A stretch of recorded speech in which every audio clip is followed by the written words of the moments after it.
Jamie, let's jump right in because I think we both have feelings and opinions. There's so many feelings and opinions about some of the stuff. You know, a couple of days ago, I was like, I don't know what we're going to talk about. And then the VMAs happened, and then the Emmys happened. And I was like, I don't know how we're going to talk about everything that happened just now. So let's get into our first topic, which is Beyonce as the feminist icon of, I guess, probably the human race. I think that's what we're supposed to believe. Yes. I think it is. You are a female. Yes. What did you think about this, Jamie?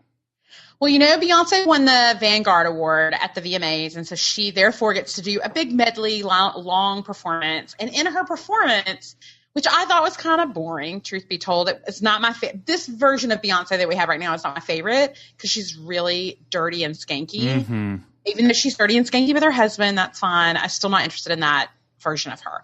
But in the medley that she did, at one point she is silhouetted on stage, and behind her is the word feminist. Right. And there's been a lot of controversy about Beyonce as a feminist, actually for a couple of years now, since she started talking about feminism in interviews and sometimes she's like, I am woman, hear me roar, and here's my picture of me dressed as Rosie the Riveter on Instagram.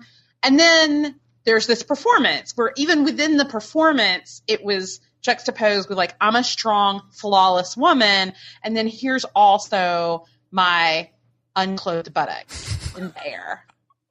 Like, and I don't wear pants. I only wear onesies. Like, I don't know that feminists as a rule wear onesies, but that is Beyonce's go-to. Jamie Golden, are you saying there was a conflicting message therein with her performance?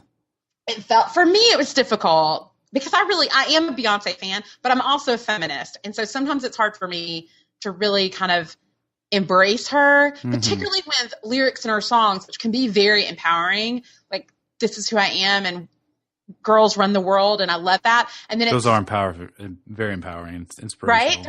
Don't you feel like I'm empowered? I do. I feel it coursing through me right now.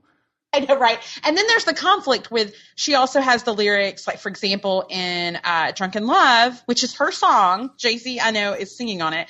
But in it, he says, catch a charge, I might beat the box up like Mike. I'm like Ike Turner. Baby, no, I don't play. Now eat the cake, Annie Mae. That's all a reference to, like, a horrible incident in the life of Ike and Tina Turner. And he was extremely abusive to her. So, like, at the same time, like, even though feminists, and this may be where we're headed, I do think feminism is on a spectrum, and I think all feminists kind of get passionate about certain issues and can feel very differently about certain things. But for me, I think the one thing that unifies all feminists across the globe is violence against women. And so, like, I think we're all like, no, like, we're not okay with sex trafficking or domestic violence. Sure. Are you asserting that Beyonce does not understand what it takes to be a feminist? Well, I'm just saying that she may not understand the basics. And maybe she's just basic super young. Foundational quality of feminism? Maybe now, like, I consider her a toddler in feminism because she just got out from under the thumb of Matthew Knowles, her father. And so, like, I just think she's a pop star, and also she doesn't have to carry the torch for all feminism. Like, that's a lot of pressure for somebody who's really just an amazing pop star. Like, let's all calm down with making her the role model. But also, like, let's look at the full picture. When she starts singing those lyrics with them, it's not like she just, like, at the Grammys, she doesn't just, shake her finger and go, no, don't be like that. Like, she starts singing those lyrics with him. So, and it's like, does somebody need to tell her what those lyrics mean? Or so do you think it's not a case of her being having these things unfairly foisted upon her, and she's like, I'm just a pop star, and we're applying these things? You think this is a case where she's like, I am this, but she doesn't understand what this is? I do. Like, I think there are some things that she does. Like, she's made some decisions that appear very feminist. Can I ask you a question, Jamie? Sure. Can I ask you a thing that I'm thinking of? I'm trying to process this with you as a dude. Okay. As a man who can't relate to wanting the things she's wanting. Right. Could this be like a broad intellectual exercise on Beyonce's part, in that the conflict contained in her performance, it's not conflicting with what she wants. It's a reassertion of equality in the same way, like, men don't have to really be consistent with their messages, and they kind of are able to fly above having to be consistent and having to be on point at every turn. It feels like women, you have like, and I know we talked a little bit about this with Ferguson last week, and I don't know that two more people who are more unqualified to speak deeply on social issues, but we're going to attempt to. Yeah, right. It's almost like when you are the discriminated against or the minority, you have no margin for error, and everything you do has to be like almost like louder or more over the top. Or no, it seems more loud and more over the top to someone like me, a white guy, right? Right. And my impulse would be like, just chill out and everything will be okay. Which is really naive because like that works for me because I'm a white dude and that's usually okay. But for a black woman or whatever, that doesn't work out so well all the time. So do you think the way she went about it, because you have to be dumb to think she wasn't aware, like, hey, I'm saying I'm a feminist and this is a hypersexualized performance. Do you think there was some thought to it, or do you think she's kind of just a silly girl who doesn't understand what feminism really means?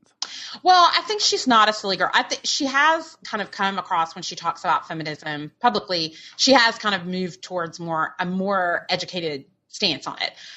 And I think you're right, like just a couple of things. I think you're right. Like there's a reason women burned bras and didn't just like sit back and go, we're not going to have it. You know, there was a reason they went to that extreme. It's like, we're not going to take it anymore.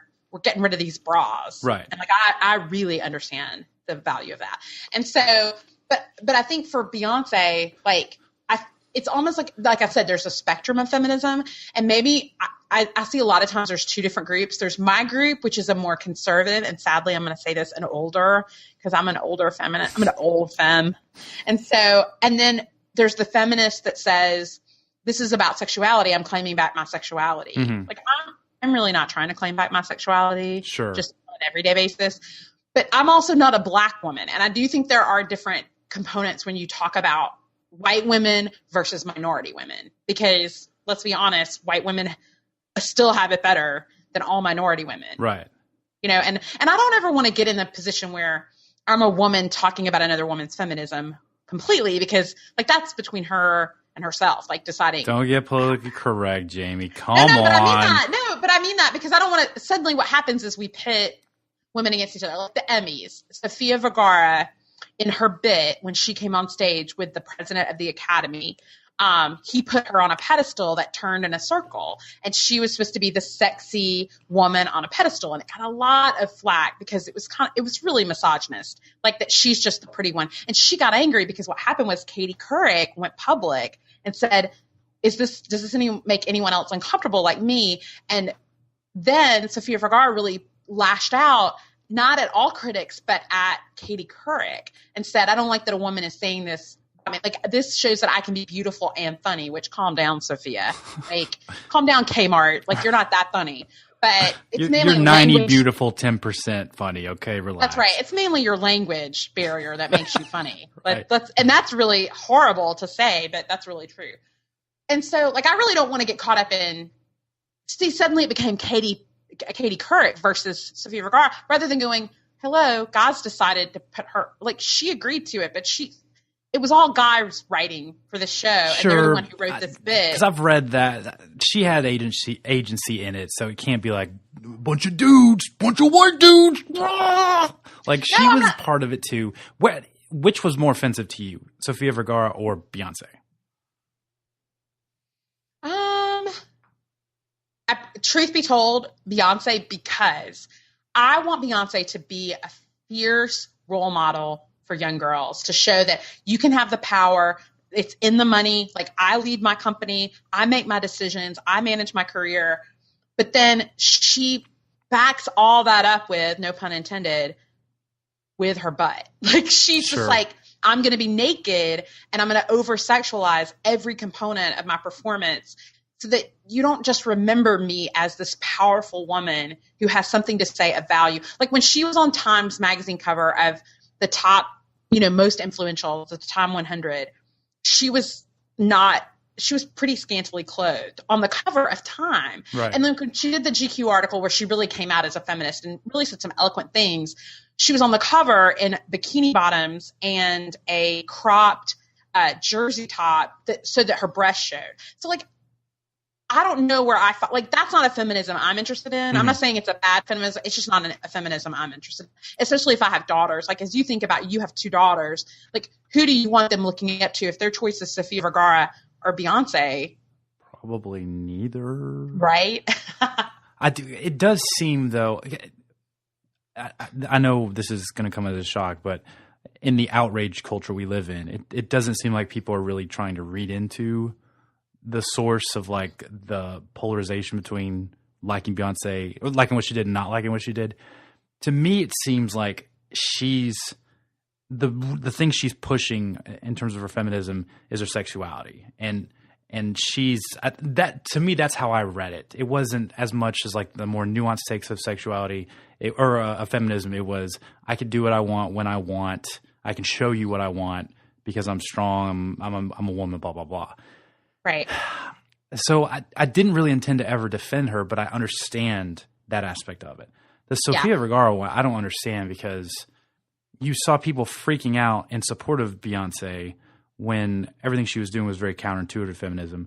When I thought Sofia Vergara's was more clever and comedic because it was a wink, wink. Like, I realize what I'm doing here. Like, I realize that I understand what's going on instead of letting the moment objectify her. Does that make sense?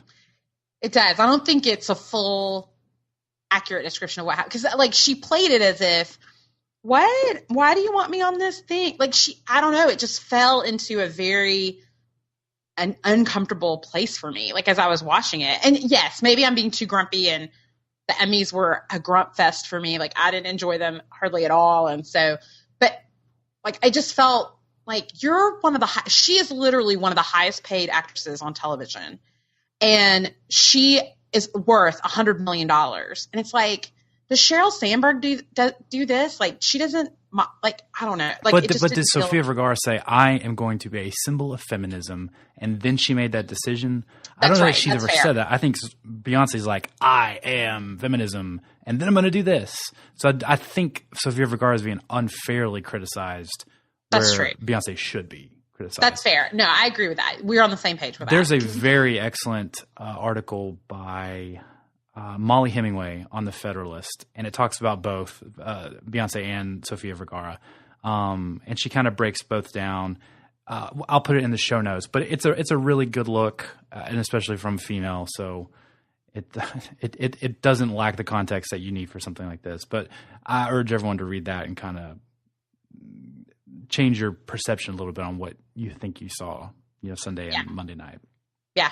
And I would be interested to hear from folks. Like, what was your take on it? Was it didn't bother me at all? I didn't even think about it. I was watching True Blood and being disappointed in it. Like, just, give me some feedback. Do you think, because I have, like, a crude idea of maybe something like a concept that maybe applied to Beyonce as she was trying to capture the flag of feminism. Do you think, in, like, a broad sense, our culture is one, like, we don't really completely understand concepts, but, like, we understand the broad scope of them. Like we don't really understand what literally means. We have an idea of what literally means, and we use that. We don't really understand, like, the ice bucket challenge and what it really is standing for, but we just like dumping ice on ourselves. In the same way, do you think Beyonce looks at feminism as, like, this thing? And in her performance, we saw bore out, like, she didn't really understand what it meant because everything was counterintuitive within it? Or do you think I'm way off base? No, I think you're on point because, I think we are very much, like, it was a perfect description. We just consume and we don't consider. Right. Does that make sense? Yeah. Like, we just consume and go, oh, this is neat. This is good. This makes me feel great. Okay. Because we don't want to read more than 600 words. And I'm as guilty of that as the next person. And we don't want to have conversations that are awkward, and because we can't feel like we can without being defensive, because we live in a whole defensive, society right now. And so like, I love the example of Taylor Swift. So Taylor Swift was asked, was she a feminist? And about a year and a half ago, she adamantly said, no, I don't consider things in the world of boys versus girls. I feel like everybody has the opportunity to be whoever they want if they work hard enough, which is so funny because that's what feminism is. That's fine. And so she said, no, I'm not a feminist. But then what happened was 6 months ago, she came back and was asked the same question. And she's like, you know what? I talked to my friend Lena Dunham, and she says I am a feminist. So I am. So it's like she didn't even think through it. And it's a lot of pressure on Taylor Swift. I mean, God love her. She's so young, and she's been educated by this industry. And so like, I don't begrudge her that because she's not trying to or not be, but that's a good example of somebody going, I don't even know what feminism really means. No, that's like to the larger point. I don't know that I did until you just read that definition, because to guys, like to me, I had a broad notion, but like instinctually it didn't feel like it was about equality. I don't know what I felt like it was about, but that's not what it felt like, or what my perception of it has always felt like. It's felt like something more antagonistic towards guys almost, when that's really not the case.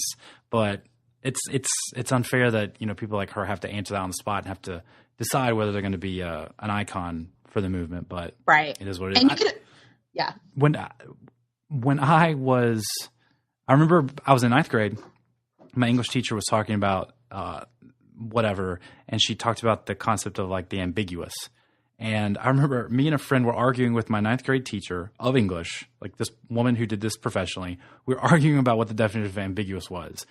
I was like, it's something that's super obvious. And she was like, not true, just not right. And she asked me why I thought that. I said, because on SNL, the ambiguously gay duo, like it's super obvious that they're gay. So why would it be something that's not obvious? And like, she rolled her eyes super hard and wanted me to die probably. But like, I think that's how a lot of people consume things. Like that's a lot of how they define their beliefs about things. What culture kind of suggests to them they should. And see, that's the very reason that I'm concerned, like that Beyonce gives me pause, because I feel like she says feminism. And so now feminism becomes, you know what? I do believe in power and getting the money and taking care of my career and not wearing pants.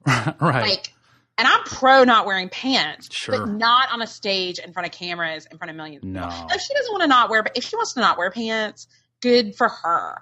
But at the same time, like I want it to be like, I also want her to talk about issues that are really important. Like, is she making the same kind of money that somebody at her same level would make? Is she making the same kind of money Justin Timberlake makes? Her crew, if she had a female on her, concert crew, are they making the same amount of money that a man would make? Absolutely. Who in her band has had a history of domestic violence? Like, those are the kind of conversations. Like, if you're really going to put feminists behind you on a stage, then you've got to be willing to do more than just say I'm a feminist. It's the same with the Ice Bucket Challenge. Like, you got to do more than just say I'm going to video myself in an Ice Bucket Challenge. Like, I've got to know what ALS is. Right. I need to put my hands and feet to helping fight this disease. Like, it's got to be more than just this kind of faux advocacy that we're all a part of. That's a great word.